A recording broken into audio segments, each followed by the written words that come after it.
Hello 10th class, कैसे हैं आप सब। तो आज फिर से अपने अपने तीसरे वीडियो में हाजिर हैं। आज हमें एक्सरसाइज 1.3 के दो क्वेश्चन करने हैं और इसके साथ साथ हमें स्टार्ट करनी है हमारी एक्सरसाइज 1.2। ठीक है ना। तो हालांकि मैं करवा चुका हूं बट फिर भी क्योंकि टॉपिक ही कुछ ऐसा है तो हो सकता है एक या दो बच्चों को समझ में ना आया हो तो दोबारा आपने इसको रिपीट करते हैं, है ना। जैसे आपके पास क्वेश्चन आया बेटा, prove that √5 is irrational number, ये हमें प्रूव करना है। तो गाइस ध्यान से समझिएगा, आपको पता है ये कितना इंपॉर्टेंट टॉपिक है ना। मैंने आपको बोला था कि 3 से 4 नंबर का क्वेश्चन आपके बोर्ड में आ सकता है, तो इंपॉर्टेंट है। चलिए देखिए बेटा, स्टार्ट करता हूं। सॉल्यूशन में मैंने आपको इसके ये बोला था कि फर्स्ट ऑफ ऑल आपको पता होना चाहिए कि इरेशनल नंबर कौन से होते हैं। इरेशनल नंबर वो होते हैं जो रेशनल नहीं है ना। मतलब मुझे ये प्रूव करना है कि ये नंबर रेशनल नहीं है, और जैसे ही मैं इसको प्रूव कर दूंगा कि ये रेशनल नहीं है तो ऑटोमेटिकली प्रूव हो जाएगा ये इरेशनल है। ठीक है ना। तो अपने यहां से करते हैं स्टार्ट इसको। Let √5 is a rational number, is a rational number. समझ आई बेटा बात। इसको मैंने रेशनल नंबर लेट किया तो मतलब हो गया कि √5 is equal to P upon Q। और एक रीजन मैंने आपको एक्सप्लेन किया था, वो रीजन क्या था, आपको यहां पर लिखना पड़ेगा कि P and Q are coprime, ये आपको यहां लिखना पड़ेगा। और इस कोप्राइम का मतलब था कि HCF ऑफ कह लो आप, या फिर आप कॉमन फैक्टर कह लो कि P और Q का जो कॉमन फैक्टर है वो हमारे पास कितना है, 1 है। ये मतलब था इसका। आपको ये चीज मेंशन करनी जरूरी है, ठीक है ना, बिकॉज ये सिंगल प्रॉपर्टी ऐसी है जिसको ध्यान में रखते हुए अपने इस क्वेश्चन को फर्दर सॉल्व करेंगे। तो इसलिए हमें इस स्टेटमेंट को ध्यान में रखना बहुत जरूरी है। अब आगे अपने क्या करते हैं, यहां पर मैं Q इधर ले आता हूं, P अपॉन में हो जाएगा √5। फिर अगला स्टेप हमारा रहता है कि हमें रूट को रिमूव करना है। रूट को रिमूव करने के लिए आपको बोला था कि आप क्या करोगे, दोनों साइड पर स्क्वायर कर दोगे। तो आप लिखोगे बाय स्क्वायरिंग बोथ साइड। हम क्या करेंगे, दोनों साइड इसका स्क्वायर कर देंगे। जैसे ही स्क्वायर करते हैं Q का तो स्क्वायर आ जाएगा बेटा, यहां पर P का स्क्वायर आ जाएगा, और √5 का स्क्वायर करेंगे तो 5 हो जाएगा। समझ गए। इसको अपने दे देते हैं इक्वेशन फर्स्ट। फिर मैंने आपको बोला था कि जो वैल्यू अपॉन में लिखी होती है उसका मतलब ये होता है कि जैसे P² में 5 का डिवाइड जाएगा, लेकिन ध्यान रखना बेटा, डिवाइड जाता है लेकिन तब जाता है अगर बराबर में इंटीजर हो, अदरवाइज नहीं। अब अपने को पता है कि Q इंटीजर है, ये भी जो प्रॉपर्टी थी वो रेशनल नंबर की थी, है ना। तो अपनों ने क्या किया, यहां पर P² अपॉन 5 लिखा था, तो मैं इसको लिखूंगा 5 is the factor of P², है ना। 5 जो है वो किसका फैक्टर है, P² का फैक्टर है। कहने का मतलब P² में 5 का डिवाइड जाता है। अच्छा, देन आगे मैंने आपको क्या बोला था भाई, अगर 5 का डिवाइड P² में जाता है then 5 is also the factor of P। तो जो 5 होगा वो P का भी क्या होगा, फैक्टर होगा। समझ गए। मतलब कि 5 का डिवाइड P में भी जाएगा। अगर 5 का डिवाइड P में जाएगा तो मैं क्या करता हूं, P के अपॉन में लगा देता हूं बेटा 5। अच्छा, P में 5 का डिवाइड जाएगा तो R क्या आएगा, कोई इंटीजर वैल्यू आएगी। ये कोई भी इंटीजर वैल्यू है, P में आप 5 का डिवाइड दोगे तो कुछ तो आएगा ना। वो जो आएगा वो ये लिखा हुआ है, बट ध्यान रखना ये इंटीजर वैल्यू है ना। अच्छा, फिर यहां से अपने बेटा लिख सकते हैं p की वैल्यू अगर मैं फाइंड आउट करूं, that will be 5r। p की वैल्यू आएगी 5r। This one is equation second. समझ आया? फिर अपने क्या करेंगे, ये जो वैल्यू है p की, इसको अपने इक्वेशन फर्स्ट में पुट करेंगे। तो इस p की वैल्यू को मैं इक्वेशन फर्स्ट में पुट करता हूं। आप लिखोगे put the value of p, put the value of p in equation first. Equation first में जैसे ही पुट करते हो आप, तो आपके पास बन जाएगा बेटा ये equation first, Q square as it is है, इक्वल में p की जगह पर 5r आ गया, स्क्वायर था ऊपर, नीचे अपने पास 5 पड़ा है। फिर मैं इसको सॉल्व करूंगा बेटा, ये बन जाएगा 25r स्क्वायर, अपॉन में 5 पड़ा है। फिर इसको मैं कैलकुलेट करके लिखूंगा तो बनेगा q square is equal to 5r square, है ना।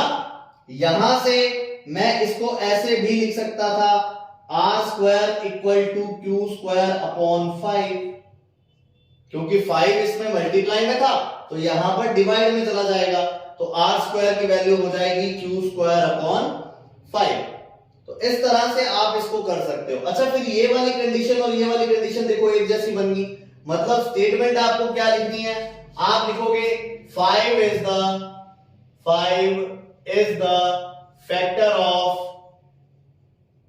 क्यू स्क्वायर, मतलब कि क्यू स्क्वायर में 5 का डिवाइड जाता है ना। Then 5 is also the factor of what? Also the factor of Q। सही है ना बेटा? यही वाली स्टेटमेंट मैंने दोबारा रिपीट की है। अब आप देखो, अपने को ये पता था कि कॉमन फैक्टर 1 है, लेकिन 5 यहां से भी आ गया कॉमन फैक्टर और यहां से भी आ गया, दोनों जगहों से आ गया कॉमन फैक्टर, तो मतलब कि 5 इन दोनों का कॉमन फैक्टर हो गया, है ना। लेकिन कॉमन फैक्टर तो 1 होना चाहिए था, तो अपने इन दोनों इक्वेशन से ऐसे लिख सकते हैं, hence 5 is common factor of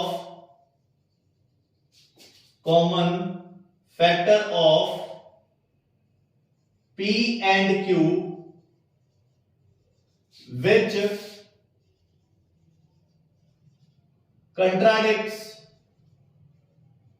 contradicts our assumption, है ना। मतलब कि ये जो चीज है वो क्या करती है, हमने जो लेट किया है उसका assumption करती है, उसको कंट्राडिक्ट करती है जो हमने लेट किया है ना। तो कंट्राडिक्ट करती है, तो आप क्या लिखोगे आगे, सो √5 will be a irrational number।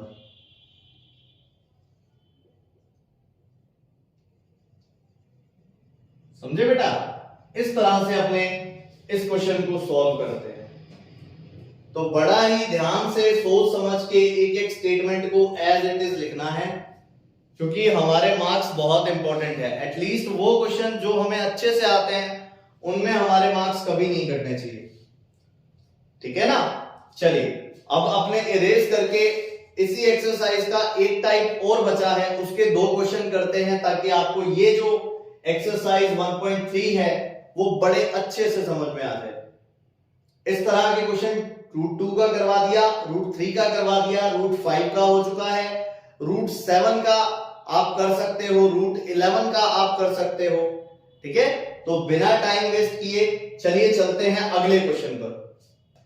हमारे पास क्वेश्चन है, prove that 2 - 3√5 is irrational number if √5 is a irrational number। ये क्वेश्चन है आपके पास, ठीक है ना।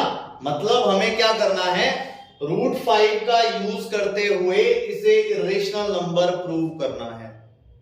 ये सेकंड टाइप है जो कि बोर्ड में एग्जाम में आपके क्वेश्चन आ सकता है, ठीक है ना।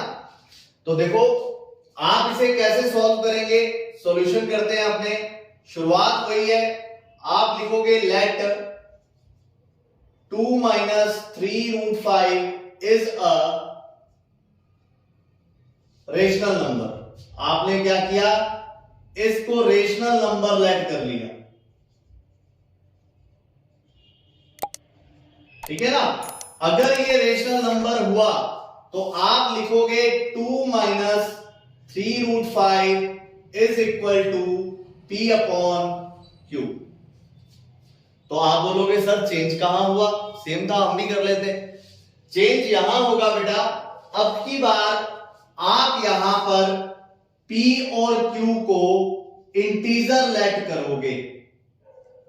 P and Q are integer. एक नेसेसरी प्रॉपर्टी थी, ध्यान होगा आपको। पहली प्रॉपर्टी थी P अपॉन Q के फॉर्म में लिखते हैं, दूसरी थी P and Q should be integer, है ना। P और Q इंटीजर होने चाहिए, तो आप लोगों ने यहां पे लिखा P and Q are integer. Next step में बेटा आप क्या करोगे, इस √5 की वैल्यू आपको कैलकुलेट करनी है। मतलब कुछ ऐसा कीजिए कि √5 एक तरफ रह जाए, बाकी सारी वैल्यू ट्रांसफर हो जाए। तो हम इसको ट्रांसफर करते हैं। देखिए बेटा 1 बाय 1 क्या लिखोगे आप लिखोगे minus 3√5 as it is, equal में P अपॉन Q आएगा बेटा, प्लस का 2 उधर जाएगा तो माइनस का 2 होगा। समझे बात। फिर मुझे तो √5 चाहिए ना, तो यहां पर -3 मल्टीप्लाई में था, तो √5 तो अपनी जगह पर पड़ा है। ये -3 इधर डिवाइड में चला जाएगा। जब -3 डिवाइड में जाएगा तो यहां बनेगा P अपॉन -3Q। फिर ये -3 इधर जाएगा, प्लस का आएगा 2 अपॉन 3। इस तरह से समझ आई बात। क्या करना था दोबारा रिपीट करता हूं, कुछ भी करके √5 का अकेला बच जाए, बाकी सारा दूसरी तरफ। तो पहले प्लस का 2 था, इसको मैंने शिफ्ट किया, माइनस का 2 हो गया। फिर मेरे पास बच गया -3, इनके बीच में कोई साइन नहीं है तो मतलब मल्टीप्लाई का साइन होगा। मेरे पास बच गया -3 multiply by √5 equal to P upon Q -2। फिर √5 जो है वो एज इट इज पड़ा है। ये जो -3 मल्टीप्लाई में था वो जाएगा डिवाइड में, तो यहां बचेगा P अपॉन में -3Q। ये -3 जाएगा यहां पे, प्लस का आएगा 2 अपॉन 3। समझ गए ना बात। तो यहां से अपने पास √5 की वैल्यू आ गई। Now focus on one thing. देखो अपने को पता है P इंटीजर है, आपको पता है Q इंटीजर है, आपको पता है 2/3 भी इंटीजर से मिलकर बना है। तो मतलब सारे इंटीजर मिलकर एक रेशनल नंबर क्रिएट करते हैं। ध्यान रखना, अगर कोई भी रेशनल नंबर होगा तो वो किससे मिलकर बनेगा, इंटीजर से मिलकर बनेगा। तो यहां पर ये सारे के सारे क्या हैं, इंटीजर है। इंटीजर है तो मतलब ये सारी वैल्यू रेशनल होगी। ये सारी वैल्यू रेशनल होगी तो इरेशनल नंबर के इक्वल कैसे हो सकती है बताओ। क्योंकि क्वेश्चन में गिवन है कि √5 इज अ इरेशनल नंबर, तो √5 इरेशनल है, ये रेशनल है, तो दोनों इक्वल नहीं हो सकते।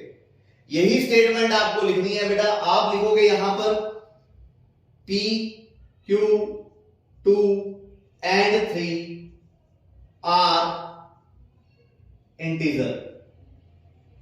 ये सारे के सारे क्या हैं, इंटीजर है। Then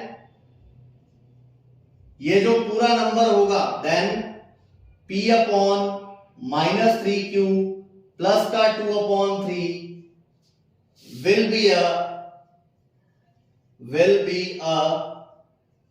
which number, will be a rational number. क्यों होगा रेशनल नंबर, पता लग गया। मैंने आपको बताया कि इंटीजर मिलकर क्या बनाते हैं, रेशनल नंबर बनाते हैं ऑलवेज। तो will be a rational number, so it cannot be equal to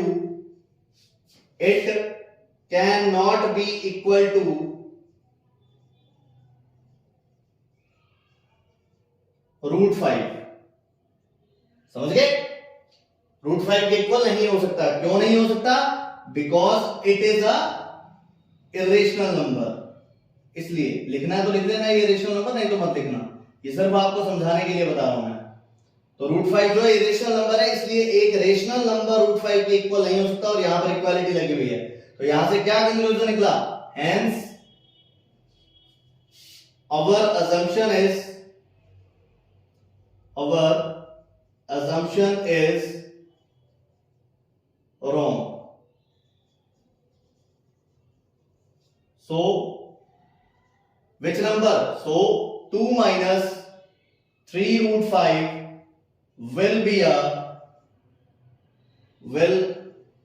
a irrational number. इस तरह से आपको ये क्वेश्चन करना है बेटा, है ना? हो सकता है किसी को समझ में ना आया हो। Let's see another question. उसी तरह का एक क्वेश्चन आपके सामने और है, लिखा हुआ है prove that 3√2 minus 4 is irrational number if √2 is irrational number, है ना? चलिए सॉल्व करते हैं। क्या बताया मैंने आपको सॉल्यूशन में? सबसे पहले आप लेट करोगे, let 3√2 minus 4 is a rational number. सबसे पहले मैंने इसको क्या लेट किया? एक रेशनल नंबर लेट किया। अच्छा बेटा, अगर ये रेशनल नंबर होगा तो 3√2 minus 4 will be equal to what? This will be equal to P upon Q। ये प्रॉपर्टी पता है आपको, लेकिन फर्क क्या किया था? चेंज क्या किया था? Change is this that P and Q are integers. ध्यान रखनी है बेटा ये बात। पहले वाले क्वेश्चंस में अपने कर रहे थे P and Q are coprime, यहां पर हमें करना है P and Q are integers. फिर बेटा मैंने आपको अगला स्टेप बताया कि आपको किसी भी तरह से √2 की वैल्यू कैलकुलेट करनी है। You have to calculate the value of √2। तो क्या करोगे? 3√2 तो एज इट इज, इक्वल में P अपॉन Q आ गया बेटा, माइनस का 4 उधर जाएगा तो प्लस का 4 बनेगा। समझ आया? फिर √2 एज इट इज रहेगा, क्योंकि मुझे √2 की वैल्यू चाहिए, तो इसके साथ जो भी मल्टीप्लाई में है वो अपॉन में जाएगा। अपॉन में जाएगा तो 3 इसके अपॉन में भी आएगा और इसके अपॉन में भी आएगा, तो मतलब P upon 3Q plus 4 upon 3, इस तरह से, है ना? देखो सेम सिचुएशन बन गई। अब आपको ये पता है P इंटीजर है, Q भी इंटीजर है, 4 भी इंटीजर है, 3 भी इंटीजर है, तो ये सारे इंटीजर मिलकर क्या बनाएंगे? ये सारे इंटीजर मिलकर बनाएंगे एक रेशनल नंबर। तो आपको यही स्टेटमेंट यहां पर लिखनी है, P, Q, 3 and 4 are the integers। सो कौन सा नंबर बेटा? सो P upon 3Q plus 4 upon 3 is a which number? Rational, is a rational number. पता लग गया रीजन क्या है?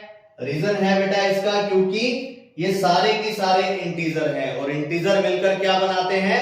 रेशनल नंबर बनाते हैं। तो आगे क्या लिखोगे? So this cannot be equal to, this का मतलब ये वाली वैल्यू है ना, so this cannot be equal to √2। समझ आया बेटा? सेम यही स्टेटमेंट मैंने यहां पे लिखी थी, देखो it cannot be equal to √5 था, वहां √2 था तो मैंने √2 लिखा है ना? Hence our assumption is wrong। So 3√2 minus 4 will be a which number? Will be a irrational number। This is what I need to do। समझ आया बेटा? तो इस तरह से अपने को ये क्वेश्चन कंटिन्यू करने हैं। क्लियर है? कोई भी डाउट लगे आप इस वीडियो के नीचे कमेंट छोड़ सकते हो, नेक्स्ट वीडियो में अपने उस टॉपिक को कवर जरूर करेंगे। ठीक है, तो आज के लिए इतना ही। एक्सरसाइज 1.3 कर लीजिएगा, आपके एनसीईआरटी की इसी तरह के क्वेश्चन है इसमें, और बड़ी बात यह है कि 3 से 4 नंबर के क्वेश्चन आने की प्रोबेबिलिटी बहुत ज्यादा है। ठीक है, तो thank you very much, have a nice day, keep spotting.